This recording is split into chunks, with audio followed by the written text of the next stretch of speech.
classified 69. Offense. He was giving them the business. Right there. Hold on. This is the Five Arms and a Lucky Fin podcast.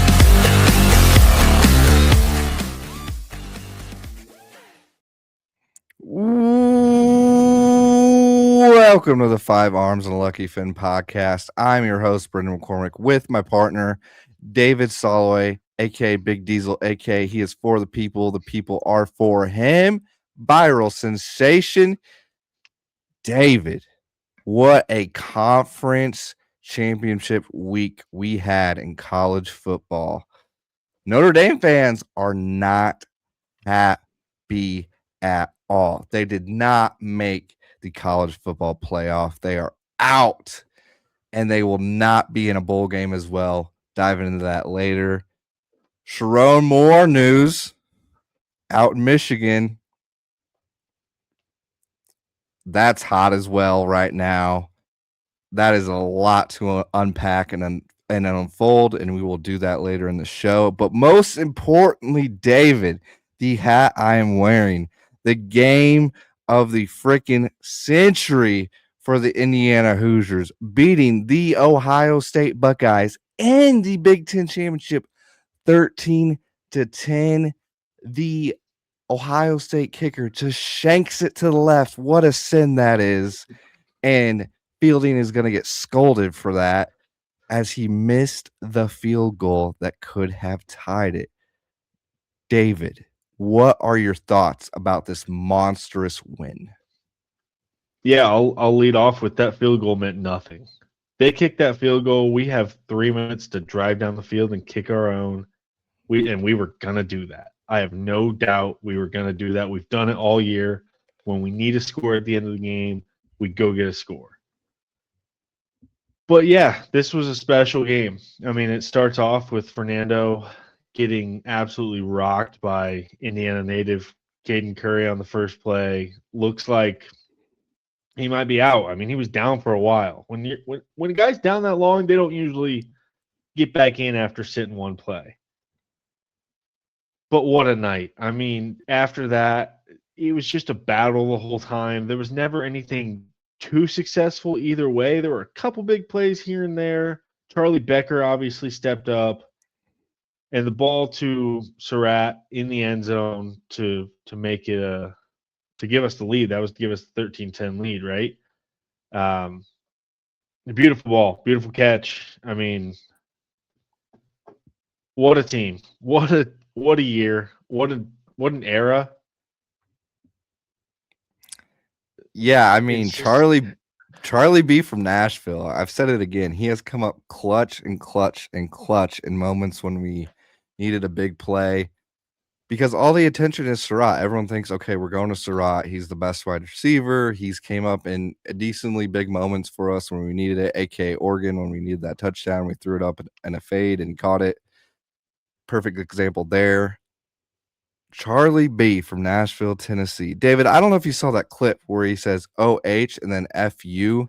That might be the most cold video I've ever seen in a very long time. You could tell the passion of dislike and disdain for the Ohio State Buckeyes.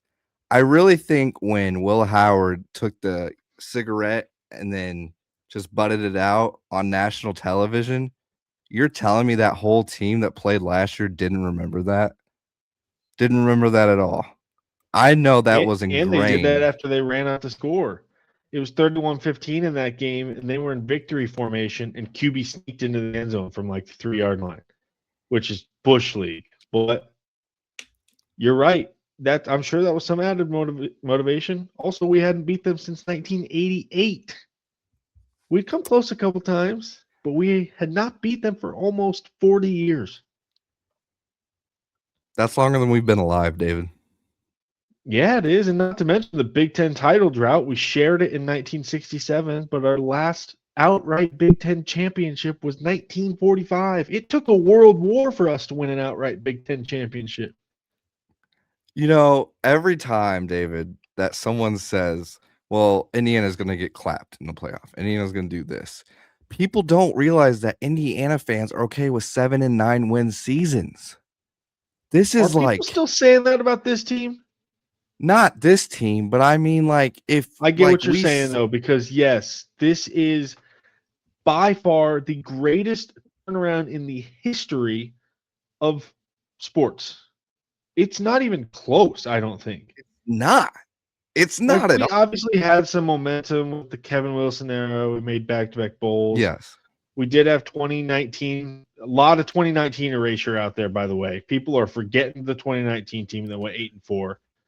You keep bringing that That's- up, David, and I have to keep getting in people's comments because people love to put the 2020 season and going further. And I'm like, you guys are forgetting the most important team of the Allen era. Like, you can't do that to the guy. 2019, they went 8-4. 2020, they went 6-1. It was like our best 2 years of all time. And then, it fell off a cliff, obviously, but that proved that this was possible at Indiana. Mm-hmm. And then it took the right hire and the Sig getting the right transfers in the transfer portal and putting it all together with his coaching staff around him, and he did it. And here we are, greatest story in sports history. Absolutely, without a doubt. And no one that's without can us argue even that. winning it yet. We might go win a national championship.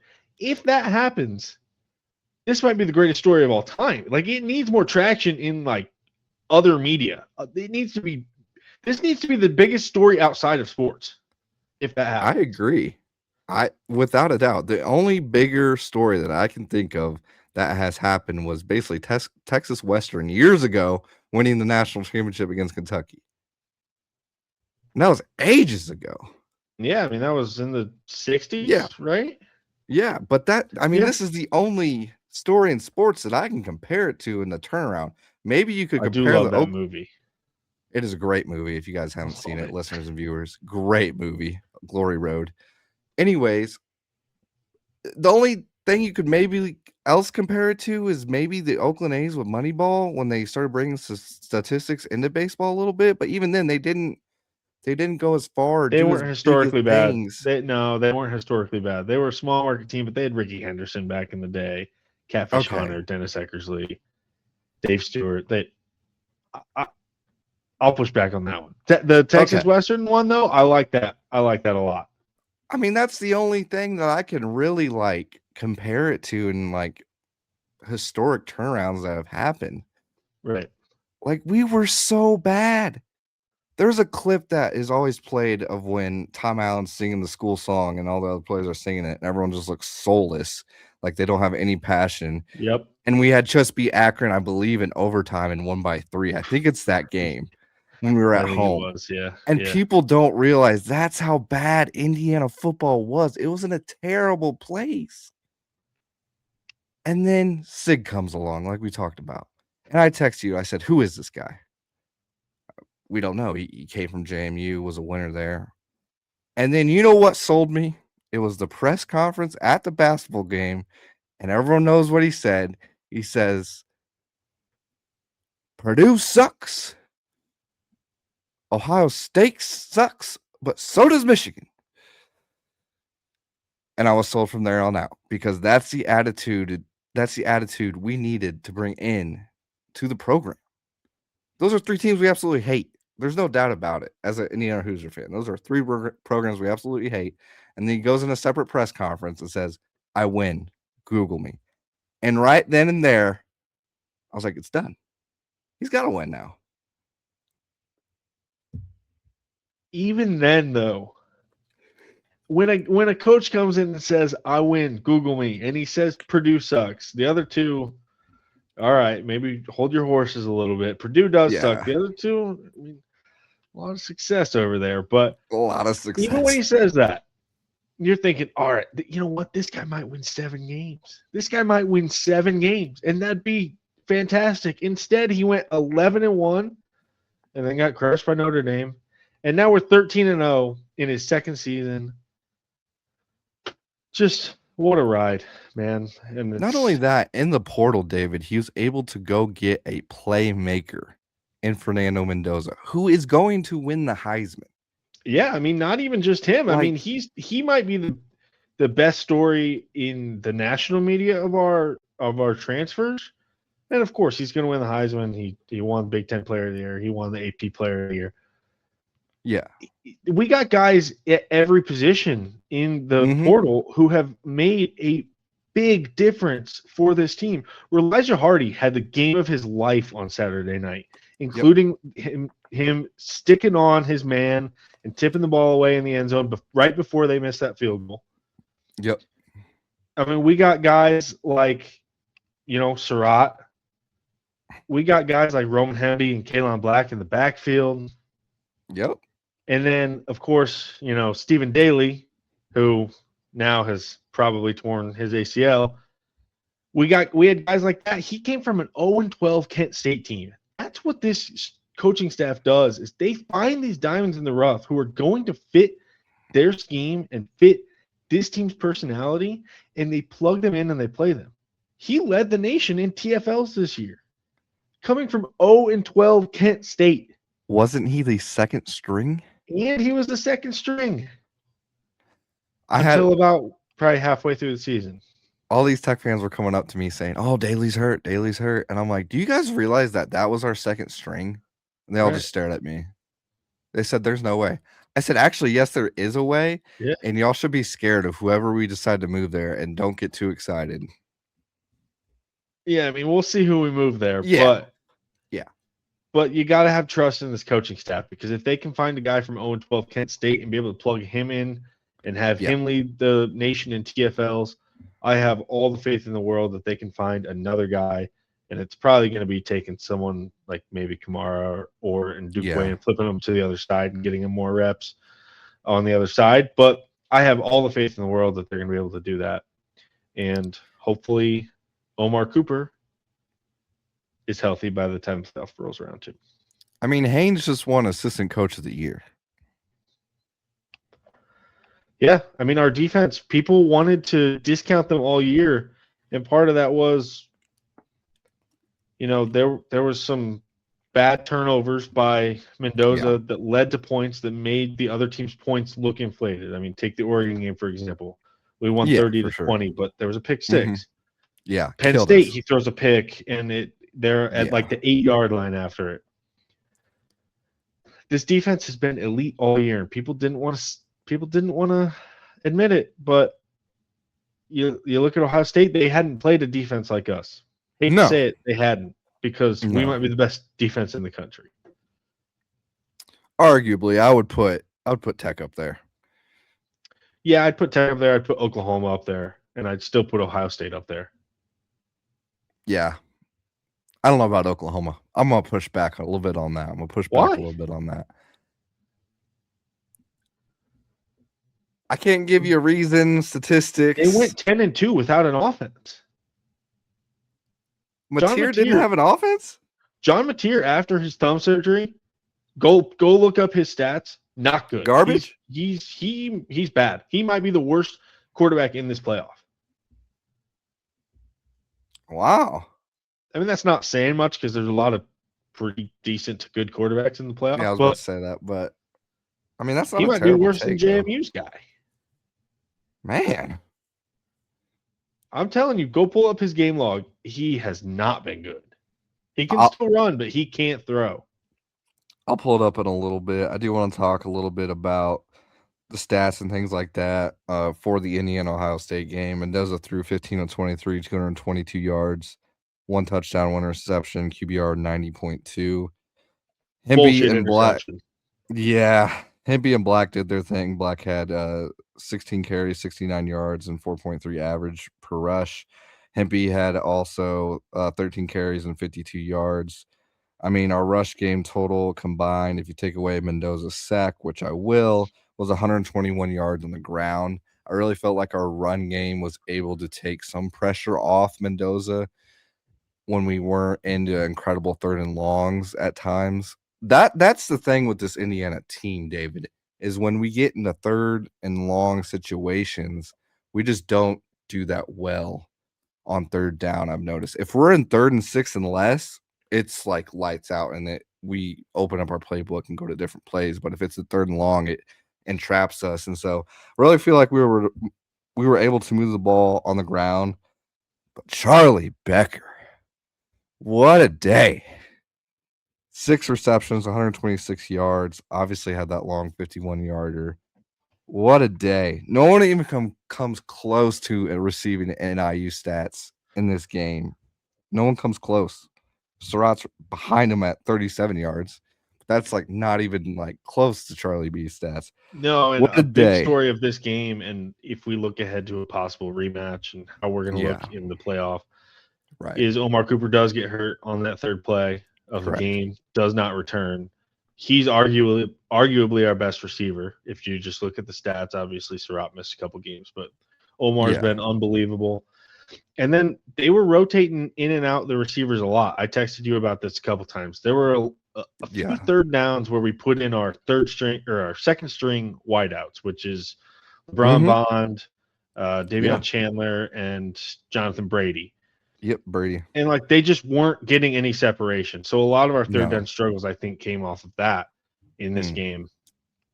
But part of that is, you gotta rotate it a little bit because you can't just rely on Becker and Surratt to be out there all the time.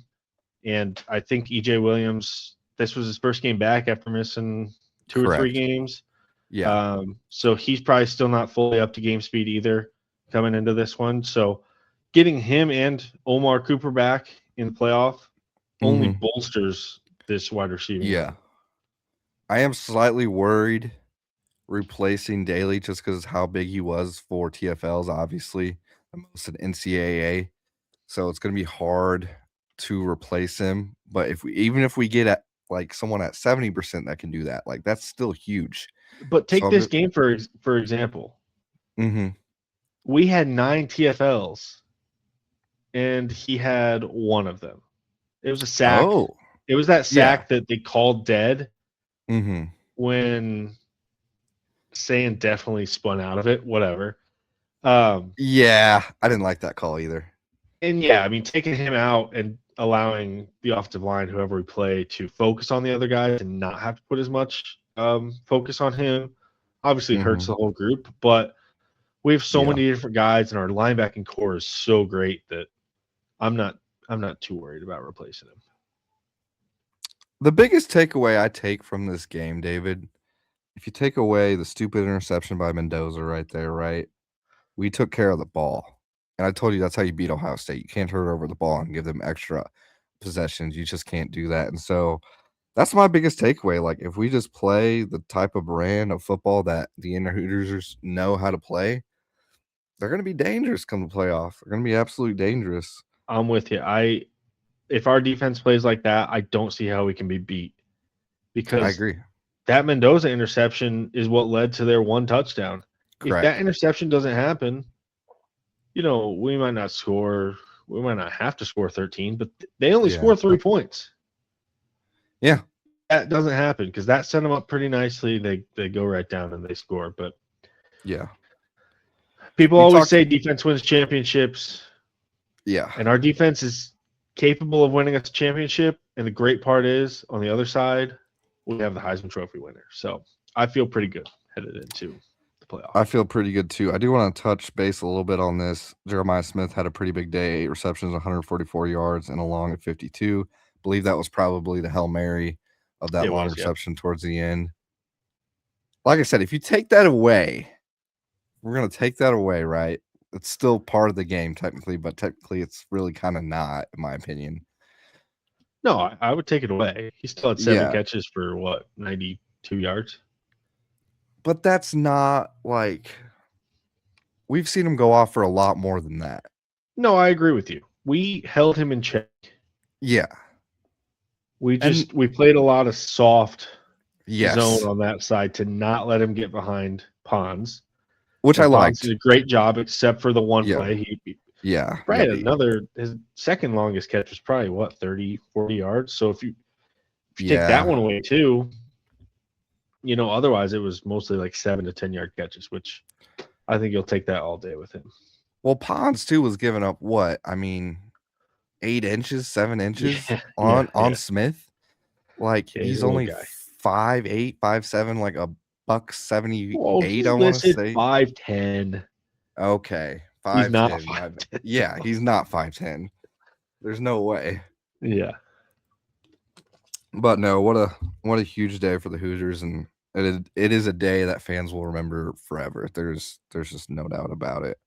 I don't know how to move on from not talking about that game, but we have to. Really all I want to Sadly. talk about, to be honest I with know. you. I want to relive it every moment for the rest of my life because it's that important.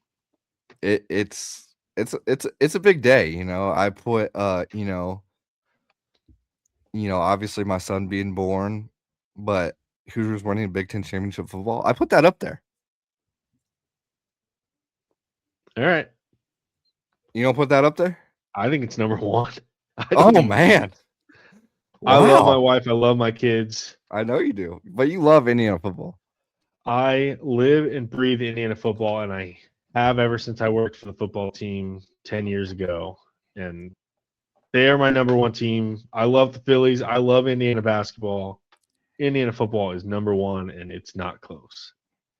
Not even close, guys. Speaking of, if you haven't gone to our TikTok 5ALF podcast and seen our latest TikTok about my reaction to the Hoosiers winning and the shank of the field goal, please go like and subscribe to our TikTok, YouTube, and Instagram, all 5ALF podcasts. So please do that. That would mean the world to us, always the support. So we always appreciate the love, the comments. We love to interact with you guys, and it's just a blast. So honestly, some of the comments that you guys give us makes me laugh. So always appreciate it.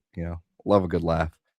But we do have to talk about other games. Unfortunately, David, don't want to, but We can breeze through these ones. yeah, I'll breeze through it a little bit, showing the respect. Tulane beat North Texas 34-21. Any big surprises on that one that shocked you? Yeah, Tulane got lucky in this one. Oh, And it looked like a blowout. If you're just following the score, it looks like a blowout. Caleb Hawkins, North Texas's stud running back who led the country in rushing touchdowns, gets hurt on probably their second drive. They're actually driving. They would have been in field goal position. He fumbles, gets injured, and he's out for the rest of the game. I think that changed things a lot. Not only the turnover, but him not coming back. Yeah. And then also, right before the half, let me pull this up to remember. This was so long ago now. It was. Oh, yeah. Tulane punts the ball back with about 50 seconds left. And North Texas punts the ball back. Right. No. Yes. No. Yeah. Tulane punts the ball. Tulane. Okay. And it hits a North Texas guy. Yes. And Tulane recovers it, and they go in and score. Well, on that play, Tulane blows up the punt returner, and they don't throw a flag. It was not questionable either. The rules analyst on the broadcast, both guys calling the game, they all said that's kick catch interference, 100%. And that takes it from a 17-7 game to a 24-7 game right before the half. And that was kind of all she wrote. Man. And now we get to see Tulane play a team that they've already played in the playoff and got beat by 30 or whatever they got beat by. Yeah. Drew Mestamaker, though, 21-34, 294 yards, 2 touchdowns, 3 interceptions. Had a rough day, man. He struggled in both games against quality competition this year. They played against South Florida. He struggled big time, and this one he struggled pretty bad too. Do we think he goes to Oklahoma State? Has to, right? I don't see why he would stay, but yeah, I mean, obviously the results haven't been great against good competition, but if you think you get a better O-line, better weapons around him at Oklahoma State, I would think he can make that jump. Kid's a freshman. Yeah, true freshman. Oh yeah. Tech's gonna love that in the Big 12. And he didn't start at quarterback in high school. Wow, what a story! I would love to have him on the pod. I've emailed his agent, but that would be awesome. Man, Caleb Hawkins though,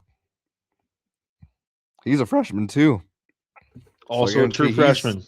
I guarantee he's going to Oklahoma State too. Wow. I hope so. I want Oklahoma State to get these guys and make them more fun.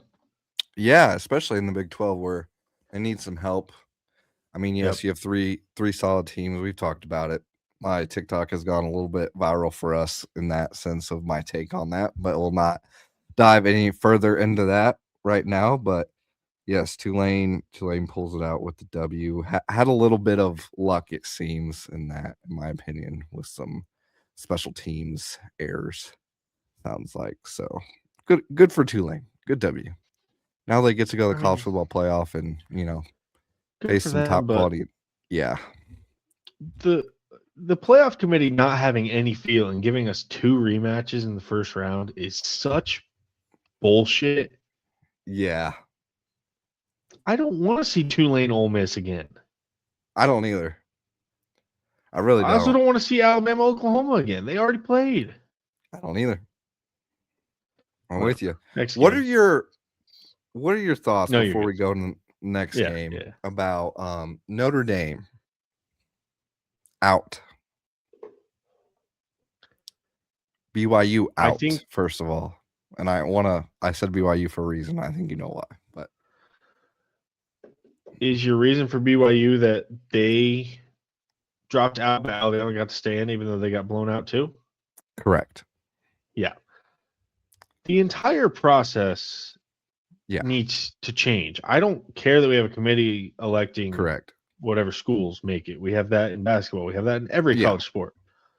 We don't need the weekly rankings show because all it did, and Notre Dame's athletic director has come out and said this, all it did was give Notre Dame false hope that they were going to make it because the committee ranked them above Miami every week. And then suddenly, right at the end, without either one of them playing last week, they flip them. It makes no sense. But I agree with you. The bigger issue here is Alabama staying in. Mm-hmm. Alabama looked like trash over the past month of the season.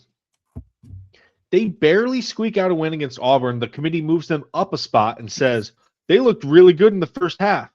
It was tied with 4 minutes left. What do you mean? Who cares that they looked good in the first half? They barely beat what were they? Probably 4-8 Auburn team? Yeah, it was bad. And then they're the only team to lose their conference championship game and not drop. Even last year, every team dropped. Penn State lost to Big Ten. SMU lost to ACC. They all dropped. But Alabama stays put even though they get blown out by Georgia. It's criminal. They're crooks. Is criminal. What is the solution to get out the crookedness? Well, I think what you start with is you have an impartial committee, panel members. Yeah. Because the chair of the committee is the AD from Arkansas. But you know what Arkansas gets if they get an extra SEC team in the playoff? Arkansas gets more money. Of course. You're telling me that doesn't have anything to do with this? Even if they try to stay as impartial as possible, that's in the back of his head because he as the AD will obviously take more money. That's a huge boost for every school in the SEC. Yeah. I think what you got to do is you got to get an impartial committee, maybe former players. Again, you're going to have some issues there, though, with loyalty to schools. Yeah. Maybe former coaches, guys who coached a lot of different places who aren't necessarily going to have loyalty, but they're football guys. A guy like John Gruden. He's big in the content game right now. Yeah. He never coached. He was never a head coach in college. Get someone like that. Mike McCarthy. What the hell's Mike McCarthy doing? He could watch some college football. Yeah, he could. No clue what that guy's up to nowadays. Those types of guys. I think you got to get football guys on there because the other thing with these ADs and conference commissioners, they don't know anything about football. Would the solution be 2014 playoff? No, absolutely not, because we're having the same argument about the teams 25 through 28 as we are right now. Expanding it doesn't change the argument and doesn't change the fact that the committee doesn't know what they're doing. There we go. Nailed it on What the would head. 24 I agree with teams that. do? Because I like March Madness because it's such a big tournament and you feel like every team has a chance. But you know what? There's only about 10 teams that have a chance to win 6 games in a row. If you make it a 24-team playoff, we're getting teams in like, I don't even know who's in the 20s this week. Missouri? You want to see Missouri in a playoff game? What is Missouri going to do in a playoff game? I don't know. Their offense is terrible. Iowa was probably down around there. They're want to see kinda Iowa in a dangerous. playoff game? They're kind of dangerous. These teams can't win the Natty. So what's the point? You don't think they could upset a good team, though? I think they could. Sure, there's upsets in the NCAA tournament all year, March Madness, and still you come out with the same. I think in football is obviously I mean you're not you wrong. can't just tack on a bunch of games to the schedule because football is a much harder and more physical game than basketball. What do you tell the Notre Dame fans, David? I'd be okay with it going to 16. Okay, 16. I see it. And every conference gets a automatic qualifier. What do you think of the teams that have scheduled with Notre Dame? They're trying to back out now because of the way Notre Dame's acting. Well, it's not even the way they're acting. Have you heard about this memorandum of understanding? No. Have you heard about this thing? No. Notre Dame has a memorandum of understanding. I don't know what that means. Very legalese. Huh. But it says if Notre Dame is ranked in the top 12 of the college football playoff poll at the end of the season, they are guaranteed a spot going forward. So they're going forward. Yes, starting next year. This memorandum of understanding was signed last year, I think. I got a bone starting to pick next year. They are guaranteed a spot if they're ranked in the top 12. That is the most bullshit thing I've ever heard. Right. Why is no other school entitled to that? They think because they're independent that they get the right to have that. That's the most. If I were these schools too, I would back out. I wouldn't bolster their resume just for beating me just so they can get in the top 12. Yeah. Screw that. That's stupid. That pisses me off more than that's such entitlement. I have a question off of the scheduling thing though. Okay. What is college football going to do about non-conference games? Big non-conference games. Because what incentive is there to play these games? If Notre Dame did not play Texas A&M, and let's not forget, they basically beat Texas A&M. There was a bad holding call on that last play that was not called. Yeah. It was bad. I remember that. If they don't play that game and they play, I was going to say Northern Illinois, they would lose to them too. Yeah. If they just play Western Illinois, an FCS team, okay, and they win that game, they go 11-1. They are without a doubt in the playoff, right? Oh yeah. So what value is there in playing difficult non-conference games? David, you know my answer to this. It's zero. You're going to see it go away, sadly. There's even Texas is already going away from it with Ohio State, right? They're done with that after next year. Completely done. They're at least honoring it, but they're going to stop. Which I respect. I respect that a lot. Texas, bullshit. They lost to Florida. Fuck that. No, they lost to Florida. They do not get to be part of this conversation. No, I agree. I don't disagree with that. I know we agree. They don't agree. They think that they're entitled to be part of this conversation. They're not. No. They lost to Florida. A 3-win Florida team. Well, they played so-and-so. They had a really tough schedule, you know. Yeah, don't give a shit. Don't lose to Florida. That's like saying if we didn't beat Iowa, well, you should have beat Iowa on the road. Y'all were leading the whole game, and then you got your QB threw a pick. You just have to win what you're scheduled. At the end of the day, you have to win. Exactly, and that's why I think it is so valuable to have these non-conference games. I actually disagree with you. I think that we're Okay. going to see more of these games. Really? Yes, there are teams Okay. in the bracket that are only there because they played a difficult schedule. Give me an example. Would Miami be in if they didn't have the win over No. Notre Dame? No, without a doubt. Right. No. Notre Dame would be in if Yeah, they were both correct. 10-2 because Notre Dame, on the whole, looked better than Miami. They were Correct. only in because of the head-to-head. Yeah. Would Oklahoma be the top-ranked 2-loss team if they didn't beat Michigan in the non-conference? Solid take. Probably not. Nah. Yeah. So no. I think there is still some value to it, Okay. and it's going to be on the coaches to determine the risk versus reward Yeah. on those. But Right. I think if you saw more of those games and teams being willing to lose games because everybody's playing more games like that, I think that's the way to go rather than pull them back because the sport will die if we see Mm-hmm. I agree every with team you. play 3 FCS teams. It's and then good go for into college conference football. play.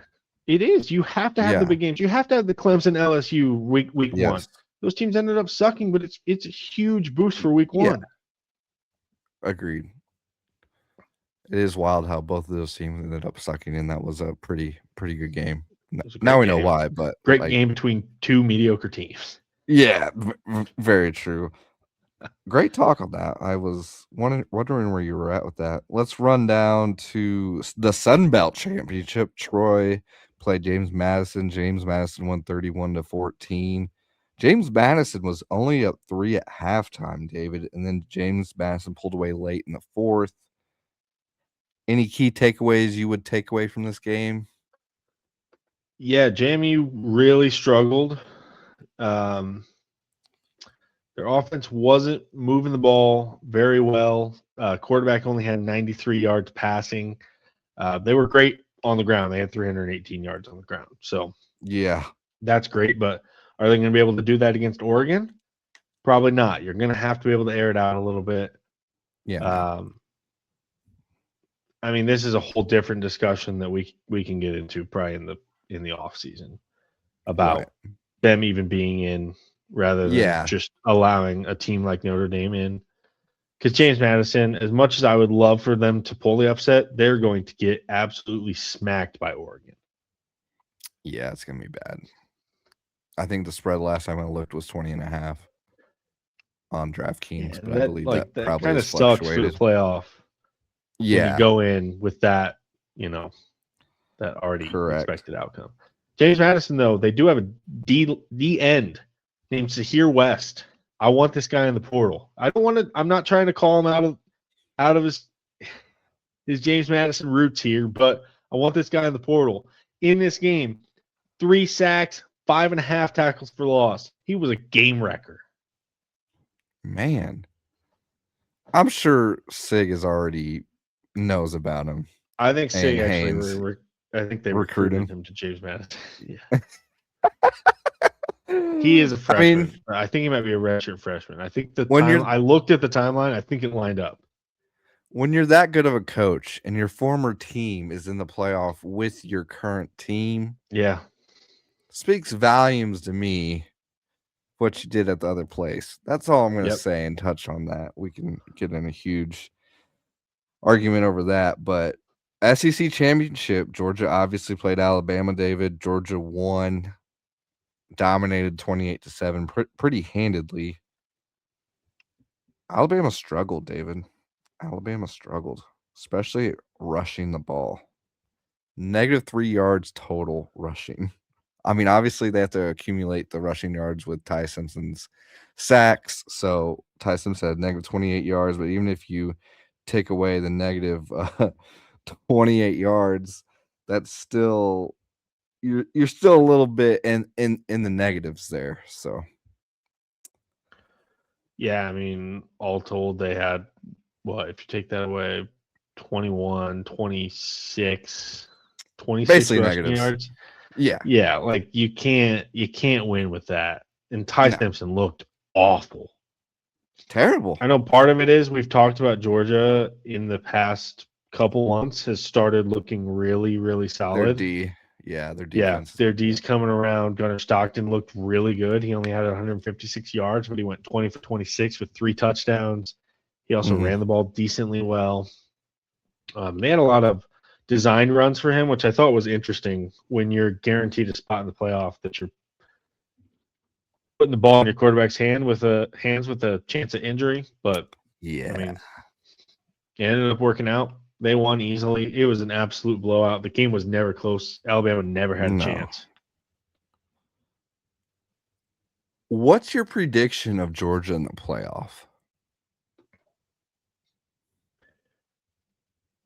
What's their draw? They get the 6-11 game, so they get Ole Miss coming off of an easy win Correct. against Tulane, Yeah. and Ole Miss playing without their head coach. I really like Georgia there. I do too. I mean, they So they already move beat on Ole there. Miss once this year, and I think that game was 43-35. Yeah. Georgia's not allowing 35 points to an No. Ole Miss team that they've already seen with their defense coming around. No Lane Kiffin. They're going to Yeah. shut them down. I feel Yeah, pretty I good about agree. Georgia. And then I think that if Georgia Ohio State end up matching up, that's a heavyweight battle. I think that'd be a That damn is- good game, just like our game was with Ohio State. That is going to be a juggernaut of a game on both sides. You know, Oh, it's yeah. going to be I like so that. physical. I'd have to lean Ohio State in that game, but I wouldn't be shocked if Georgia won it. So I'm almost like at a draw there because I don't know. Like, what Gunnar Stockton are we going to get? That's my question against Ohio State. Yeah, I think the main thing for me is Ohio State's going to be coming off of presumably a much tougher matchup the week before True. That's a solid take. Yeah. against A&M, probably. Probably. Whereas I I'm think Georgia assuming. handles Ole Miss easily. So Yeah. that could be a factor.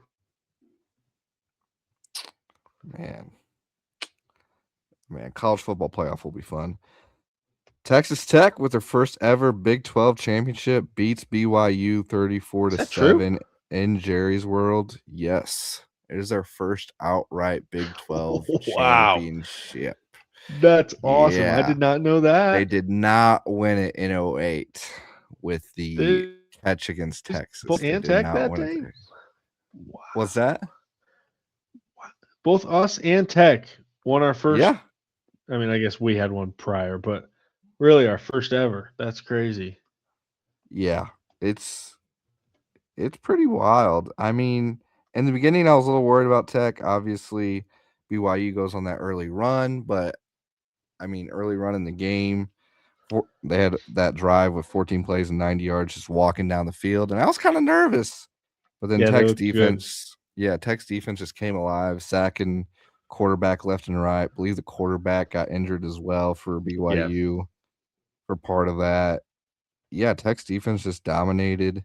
My biggest question with Texas Tech, David, and I have been very hard on them. I will openly admit that. I've been very hard on that program. My biggest thing I have a question is that what will Baron Morton do against an elite defense, such as Ohio State, Indiana? You could maybe throw A&M in there and a Georgia. He hasn't seen a defense like that. Yeah, they don't really have a defense like that in the Big 12 other than BYU. And I don't really think he was the main catalyst for them scoring this much in this game. They were great on the ground. Yeah. They took advantage of some turnovers. I think Yeah. I agree with you. I think he is the lone question mark for Texas Tech in the playoff. Yeah, We know I their mean, defense is legit. They have a two-headed monster at running back. They have a pretty Yeah. good receiving core. Yes, It all comes down to him. exactly. I mean, Williams and Dickey, both their running backs had 80 and 72. I mean, that let alone that's almost 160 yards on the ground. That's insane. I don't know if you've watched most of them, but I mean, Cameron Dickey is wickedly fast, crazy fast. Oh yeah. And what's crazy to me is that's not even their number one running back. Their number one running back tore his ACL at practice. I think really? before the first game of the season. Yeah, that's the backup. Crazy. That's Yeah, crazy. that's how stacked they were. So props to Texas Tech. And finally, the last one, David, that shook up the college football playoff world. Duke knocks off Virginia 27-20 in overtime. I was rooting so hard for Duke because we gotta get out the crookedness in the college football playoff. What a game from the Duke Blue Devils to set a tone to the committee. Yeah, what a game is right. They tried their darndest to blow this game. They were up 10 with like 4 minutes left, and it went to OT. Mm-hmm. And then in OT, Duke gets the ball first. They go down to score, and there was like a roughing the passer or something on the play where they score. So Virginia on their possession actually starts with the ball at the 40.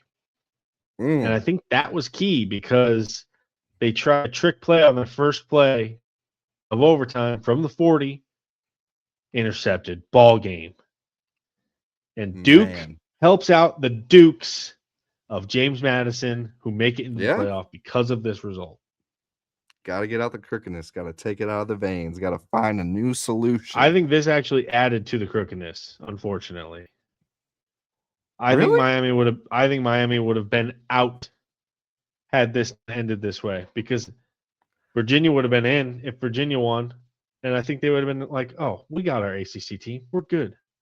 But instead, they were like, "Oh shit, we don't have an ACC team in here. We got to bump Miami out."